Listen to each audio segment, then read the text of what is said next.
सर्किटने लागली माल वाहतूक डंपरला आग. मिरज कुपवाड रोडवरील घटना.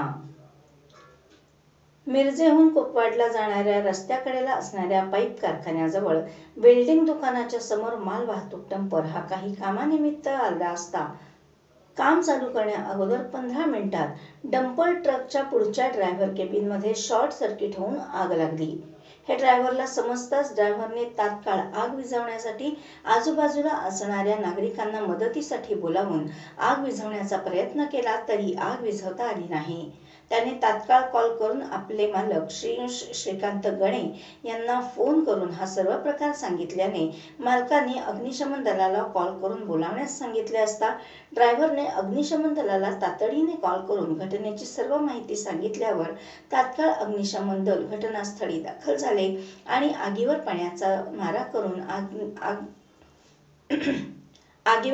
मारा करून आगीवर नियंत्रण आणून आग विझवण्यात आली. यावेळी अग्निशमन दलातील फायरमन संतोष हाके, विक्रम कोरे, ड्रायव्हर जावेद मुश्रीफ यांनी काम पाहिले.